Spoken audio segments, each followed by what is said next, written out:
presidente Jair Bolsonaro participou hoje de cerimônia em que anunciou a prorrogação do auxílio emergencial que vem ajudando os brasileiros durante a pandemia.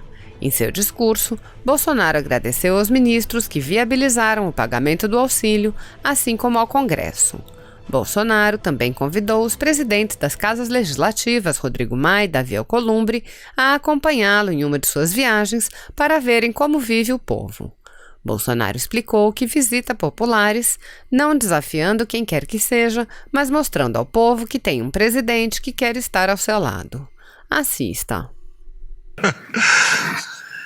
A difícil tarefa de complementar o discurso social e político do Onyx Lorenzoni associado ao discurso técnico-econômico do Paulo Guedes.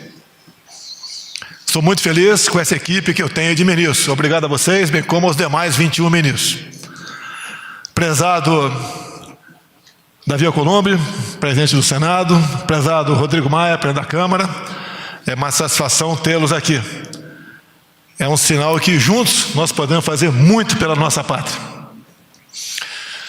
Vocês estão aqui hoje, se Deus quiser, estarei a semana que vem, lá no nosso Congresso Nacional, sancionando um projeto de lei que altera o Código Nacional de Trânsito, onde a carteira de motorista passa da validade de 5 para 10 anos, bem como a majoração do número de pontos para perder a carteira de 20 para 40. Isso é muito bem-vindo junto aos caminhoneiros, aos motoristas de ônibus, de táxi, aplicativos, entre outros. Se Deus quiser, outros momentos estaremos juntos para o bem de todos nós. O Onyx falou que eu estive em Ceilândia, Taguatinga. Sim, mas em muitos mais locais eu estive. Não desafiando quem quer que seja, mas levando coragem, mostrando ao povo humilde que tem um presidente que quer estar no meio deles, quer enfrentar os problemas ao seu lado. Eu quero convidar, a partir de agora, o Alcolumbre e ao Maia, uma próxima viagem minha, como eu tive o prazer de estar agora há pouco em Araguari, e ao retornar pousamos num pequeno vilarejo, de forma inopinada. Tinha umas 30 casinhas lá. E vimos muita gente humilde. Inclusive, por coincidência, tinha uma capela que uma vez por mês o padre se fazia presente. Naquele momento, o padre tinha acabado de chegar ao vilarejo e eu participei do início da missa rezada por ele, acompanhado de um pastor evangélico que também participou desse momento. Então, a simplicidade desse povo realmente nos faz cada vez ter mais força para lutar por ele.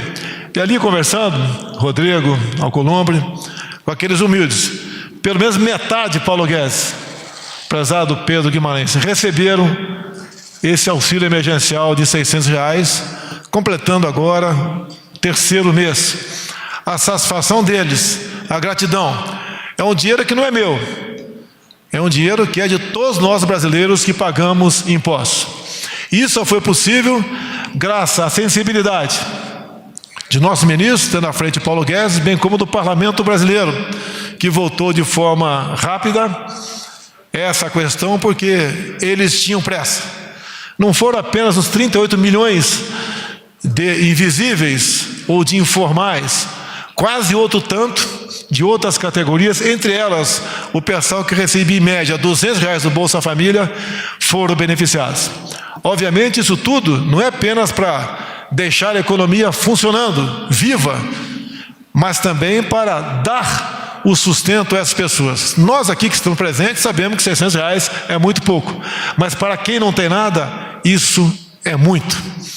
E esse trabalho, essa maneira de buscar recursos, no momento que a pátria necessitava para atender os mais necessitados, é que faz com que nós nos orgulhamos de poder ajudar, de despender meios para poder atender a esses necessitados.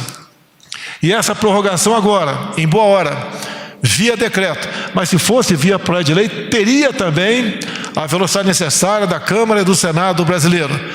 Como Paulo Guedes disse, que são mais duas prestações, e nós esperamos que ao final dela a economia já esteja reagindo para que nós voltemos à normalidade o mais rapidamente possível, obviamente sempre tomando cuidado com o bem maior de todos nós, que é a nossa vida. Então, nesse momento, eu agradeço a todos, não apenas a Câmara, o Senado, ou a equipe do Paulo Guedes, a todos que participaram desse projeto, que é o maior projeto social do mundo, com toda a certeza. E como o Paulo Guedes bem disse, nenhuma nação despendeu tanto esforço para atender os mais necessitados do que o nosso querido Brasil. Assim sendo, meu muito obrigado a todos vocês e até uma nova oportunidade, se Deus quiser. Boa tarde a todos.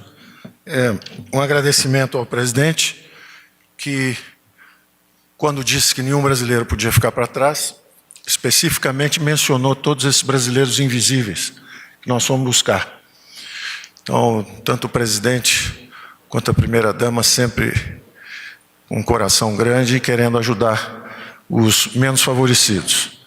Depois, um agradecimento também ao presidente da Câmara, presidente do Senado, que nos ajudaram a formular o programa emergencial, a PEC de guerra, primeiro, que possibilitou o avanço dos recursos numa margem constitucional. Quando tomamos conhecimento da pandemia, dia 11 de março, ela foi declarada oficialmente pandemia, soubemos juntos praticamente lá dentro do Congresso, quando um ex-ministro mencionou que o que era uma hipótese era, na verdade, agora um fato.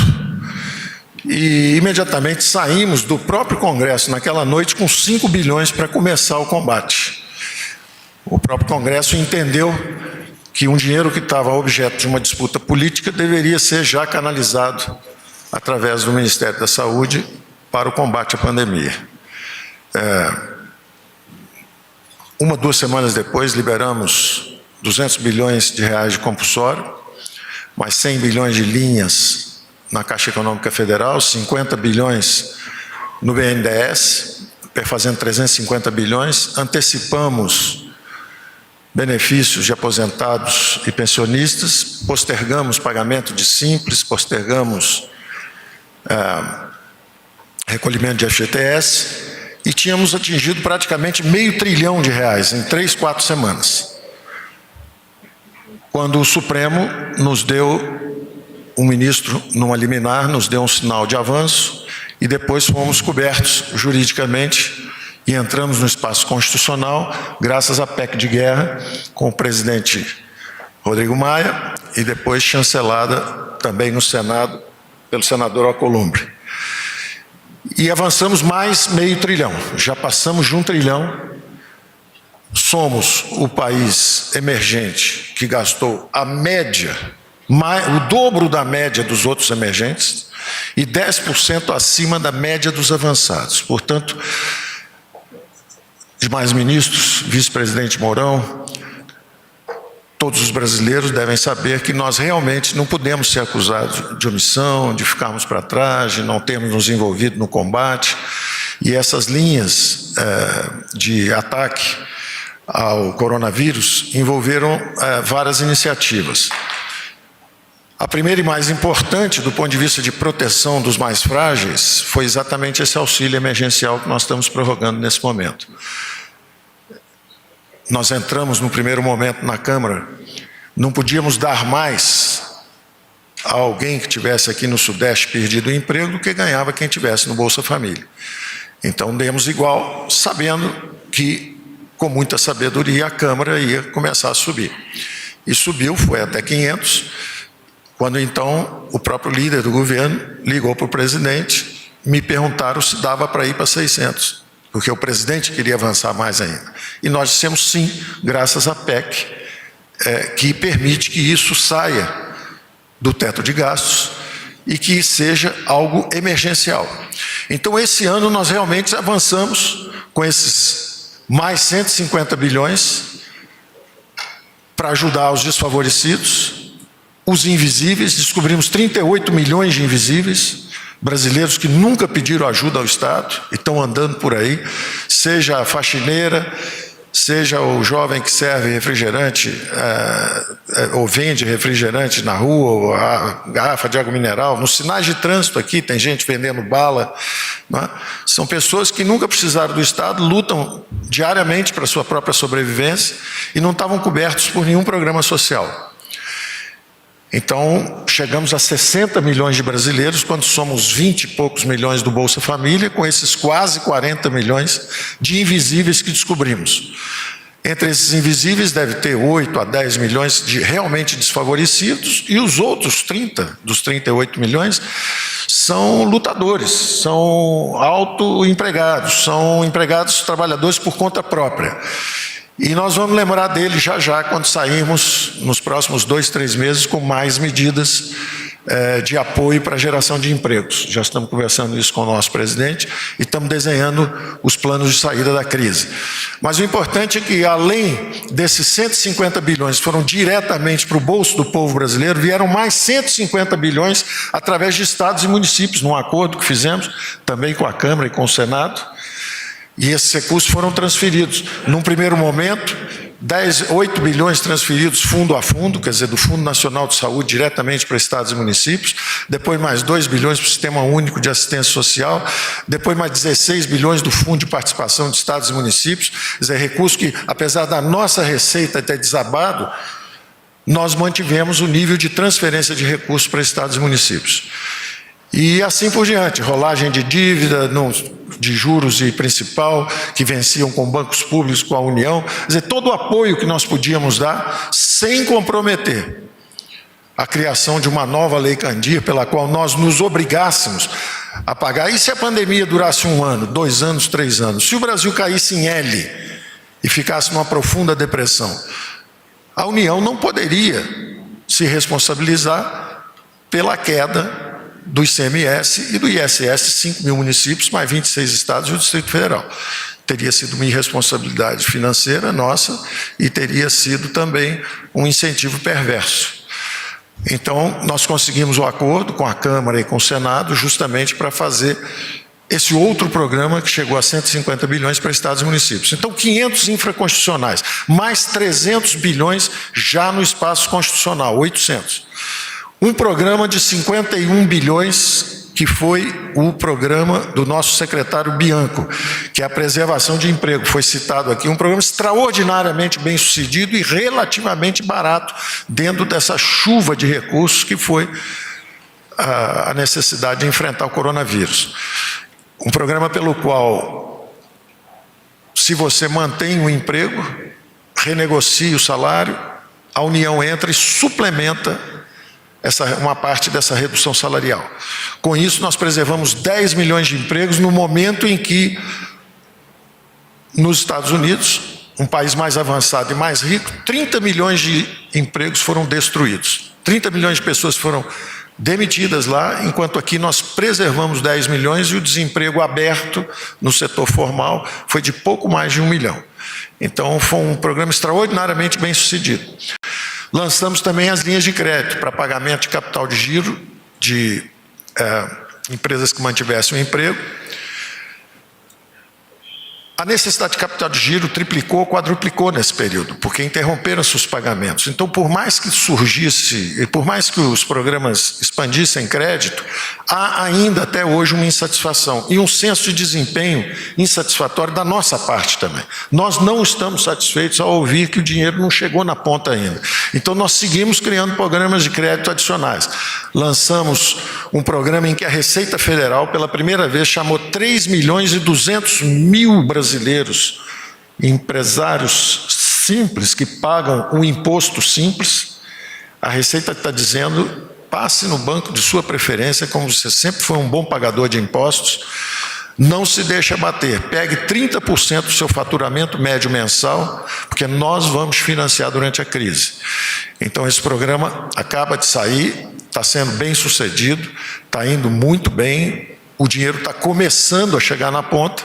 Além disso, lançamos também o FGI, que é um outro programa de 20 bilhões, esse primeiro que eu falei é de 15,9 bilhões, lançamos um outro de 20 bilhões agora para pequenas e médias empresas. O primeiro é para microempresas e pequenas empresas. Esse outro é para pequenas e médias empresas. Então nós fazemos, e agora, semana passada, o presidente do Banco Central pegou um dinheiro esterilizado, que vinha de créditos tributários antigos, e em vez desse dinheiro ficar esterilizado, ele pode ser posto em circulação, desde que endereçado justamente aos pequenos e médios.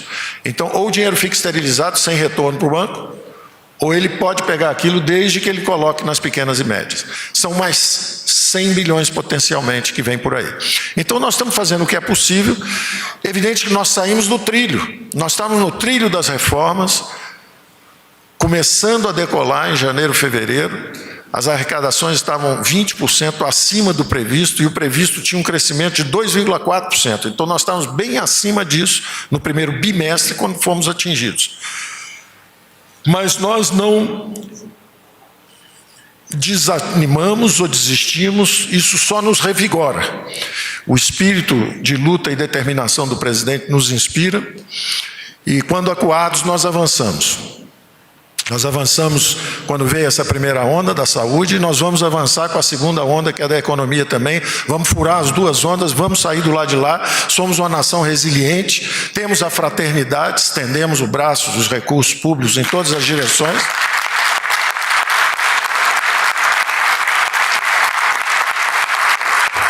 O nosso déficit como proporção do PIB vai para 15, 16, 17, não interessa. Como o presidente disse, não vão faltar os recursos para a saúde. Agora, interessa muito o ano que vem.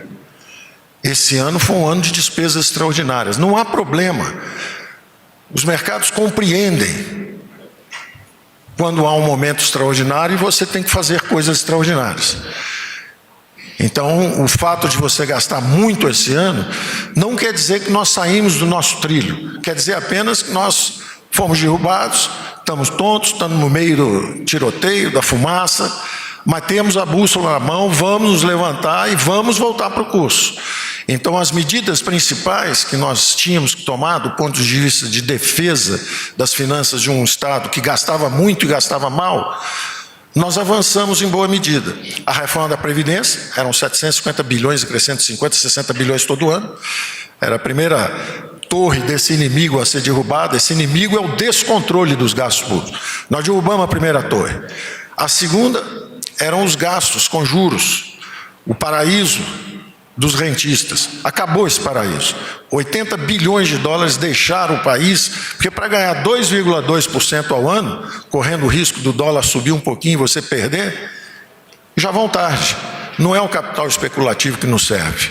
Nós queremos os investimentos diretos, nós queremos recursos que virão para mineração, petróleo, gás natural, cabotagem, e os recursos que virão agora.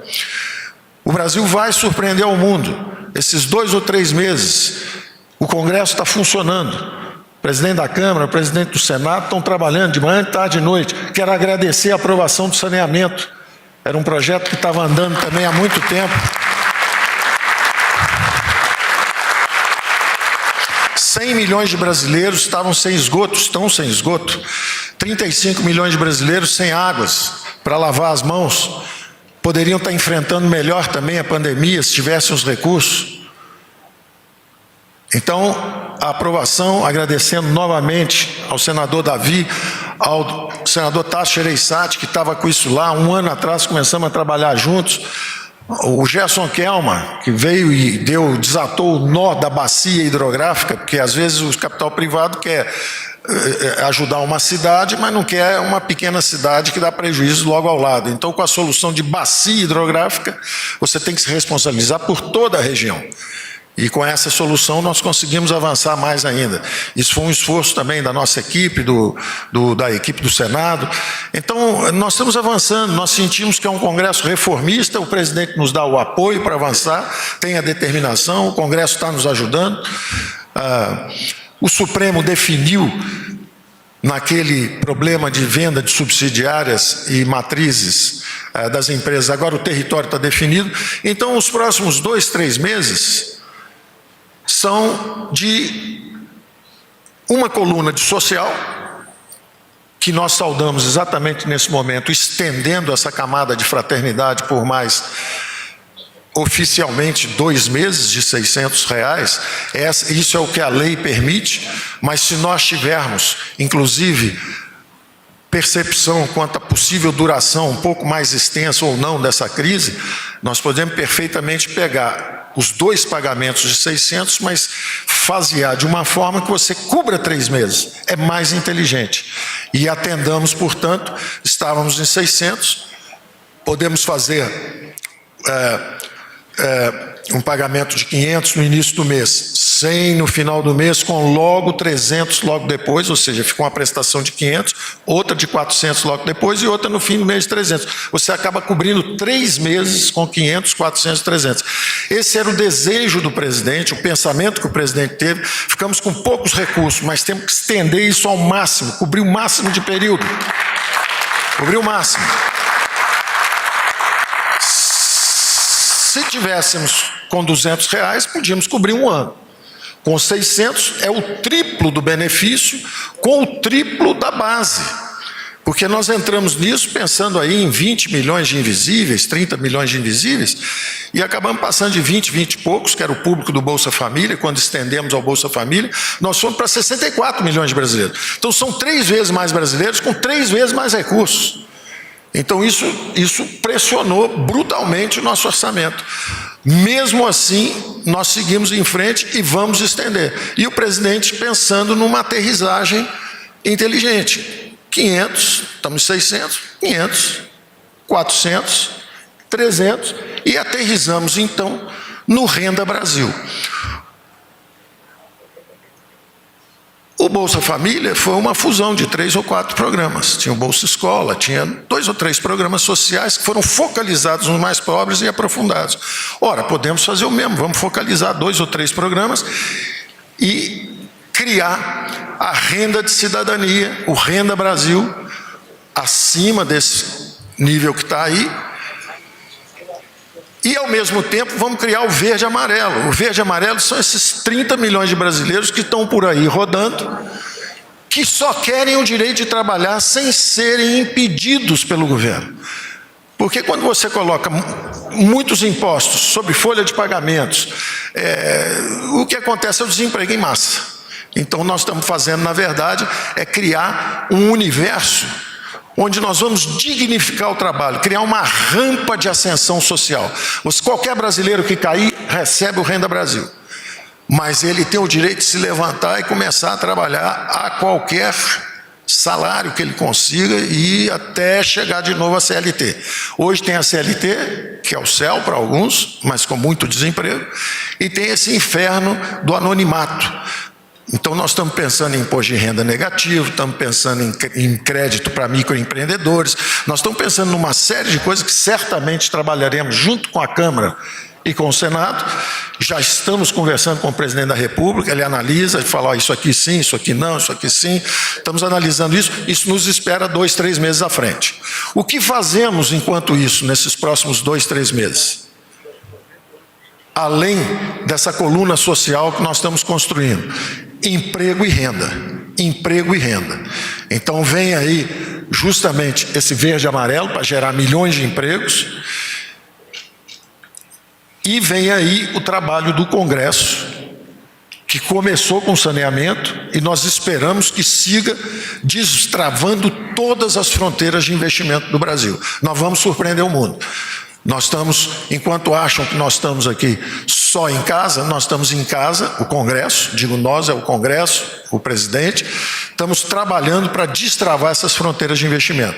Então vem saneamento, cabotagem, gás natural, petróleo, vamos destravar as fronteiras de investimento brasileiras. Em 2 ou 3 meses nós podemos criar um espaço de ampliação de investimentos brutal para frente, que é o que nós devemos fazer.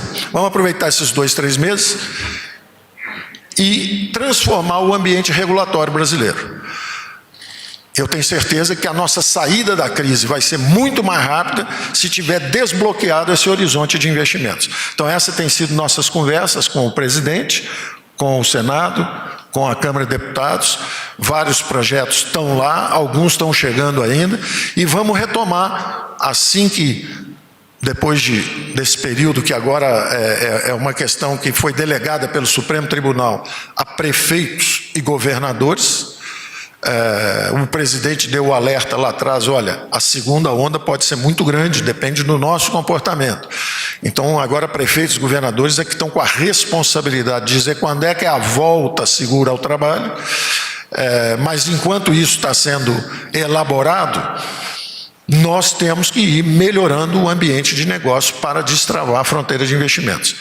Então, eu acho que em 2 ou 3 meses nós teremos um horizonte bastante claro de se o Brasil vai ficar preso na pandemia e no desemprego e na miséria, como muita gente está dizendo que vai, ou se ele vai sair, como eu acho que vai, mais rápido e surpreendendo outros países que estão gastando menos do que nós gastamos como percentagem do PIB. Talvez só os americanos tenham gasto mais do que nós, porque somos a nação mais forte do mundo.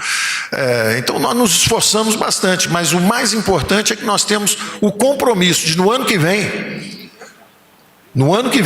nós estamos de volta ao nosso caminho de austeridade, no sentido de responsabilidade pelas contas públicas. É isso que permite que os juros fiquem lá embaixo, em 2%, é isso que vai permitir, com juros baixos, impostos sendo simplificados e descendo, como faremos na reforma tributária, que o presidente da Câmara também tem sugerido que avancemos o mais rápido possível. Com essas reformas, os juros continuam lá embaixo, o horizonte de investimento está destravado, o Brasil que em nenhum momento apagou seus sinais vitais. Eu vou dar alguns dados que são simples indicações, eu não quero vender ilusões para frente. O que a gente pode prometer é muito trabalho, muita resiliência e luta até o final. Nós não podemos garantir o resultado final, mas nós sabemos que nós vamos correr até o jogo acabar e correr o máximo possível.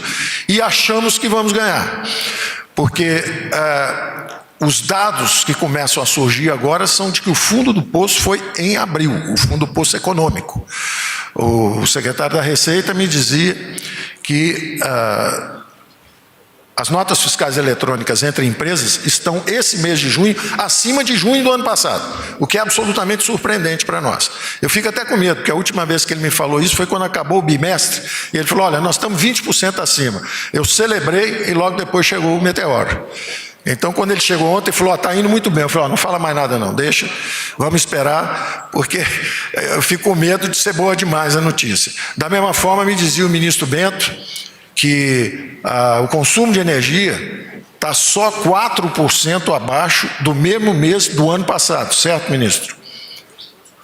Então, são anedóticos ainda, um sinal aqui, um sinal ali, mas mostrando que o Brasil está com os sinais vitais ligados. A super safra da ministra Tereza, o trânsito livre nas estradas do ministro Tarcísio, a safra chegou, a comida está lá, os brasileiros têm os recursos, a massa salarial brasileira subiu. Isso é algo que nós podemos falar, presidente. Desabaram as atividades, 38 milhões de pessoas foram para casa recebendo auxílio emergencial, mas a massa salarial subiu. Então, apesar da queda nos salários, apesar da queda no emprego, o auxílio emergencial foi tão potente que a massa salarial subiu. Ou seja, o Brasil está respirando, está só hibernando, é o urso hibernando. Quando ele sair, vai sair para caçar de novo, vai sair forte. Então não podemos desanimar, vamos manter o ritmo de trabalho, vamos acelerar as reformas, o que era necessário fazer antes ficou mais urgente ainda, como saída da crise. Então eu agradeço a todos, vamos manter a saúde de todo mundo, mas vamos manter a energia vital também, porque o Brasil vai atravessar as duas ondas. Obrigado.